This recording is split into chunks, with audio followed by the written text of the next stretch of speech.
All right, Ben Parker of CardinalSportsReport.com here with Stanford wide receivers coach Tyler Osborne. So first of all, just talk about, just kind of generally speaking, how would you kind of grade your unit's performance against the Horned Frogs? Yeah, definitely did some good things and some things, that we wish that we improved on, right? And, I think that's always when you get into game one, right, you start to kind of see how your guys have really progressed over the offseason, right? And I think a lot of stuff we did in practice, right, didn't necessarily show up in the game. But some things, that we also did well in that game too. So definitely some positives, but definitely some things we got to keep continuing to work on. Yeah, to also talk about too, just Jackson Harris got targeted a lot. Just kind of what has he done to kind of earn that kind of trust and getting as many targets as he did in that game? I think 8 was the number. Yeah, he's done really well in practice. Probably made more plays than almost anybody else in the receiver room in the whole body of fall camp. So did a lot of things really positively. And yeah, as far as targets go in the game, the ball just kept kind of finding him because whether it was the coverage, whether it was where he was in the progression, right? A lot of our stuff, right? It's kind of what the defense has given us, kind of where the ball ends up. And so, yeah, just ball kept kind of finding his way. And like you said, got his first touchdown of his career and, did some good things and had some reps, that he could, like all those guys, could keep improving on. Yeah, and then also, too, just another guy, Ismail Sis, got a nice little touchdown there as well. Just kind of what you see from him in that game. Yeah, no, he did some good things, just like Jackson, right? Like, and really all the guys, Ellick included, Tiger, right? Those were kind of the 4 main guys that were out there getting a lot of snaps. Did some really good things. Like you said, caught his first touchdown. Thought Ish played pretty physical, right? He was competing. Had some reps that, all those guys wish they could have back. But, he did some good things.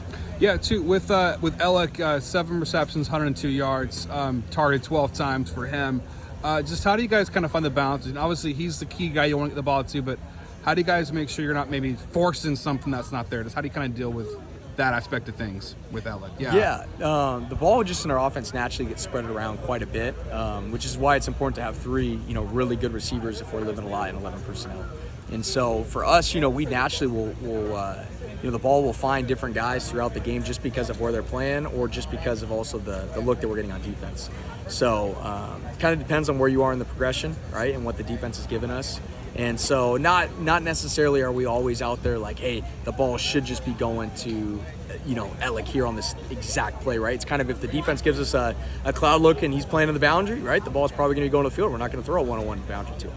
Right, and same thing said, right, if somebody else is in the boundary and getting a cloud look, right, the ball could probably find him to the field, maybe a little bit more if we get a look that's not enticing for the one-on-one. So at the end of the day, nothing's really kind of set to where it's like, oh, the ball's got to go here, right? There's some plays it's more likely, right, that the ball could find him based off where he's lined up.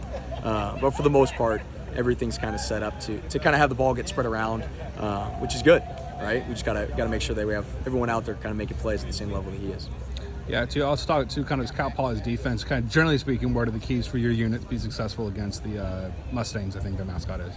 Yeah, talking the receivers specifically against Cal Poly, I think it's taking advantage of what the defense has given us. So last week they showed some different kind of coverages and defense than they had shown last year, right? So we have all of last year's kind of tape to go off of.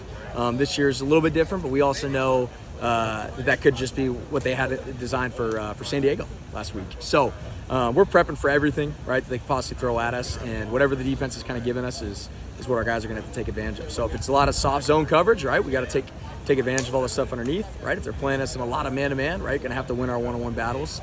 So I think it's just guys executing depending on what the defense is giving us and continuing to go out there, right, and compete.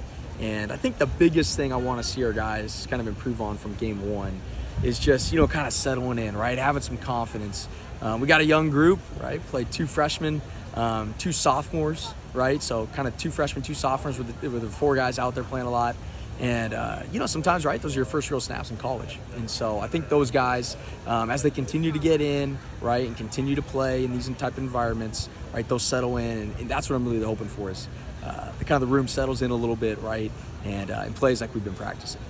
Final question for you. Just talk about how do you and Coach Taylor kind of work together to how much does he involve you in the game planning process week to week? Just talk about kind of your relationship with him and how does that kind of work? How much does he kind of work with you to kind of compose the best game plan for your unit? Yeah. No, we meet as a full staff on a lot of things. We'll do some areas of the game plan kind of, maybe a little more me and him, depending on kind of what the situation is.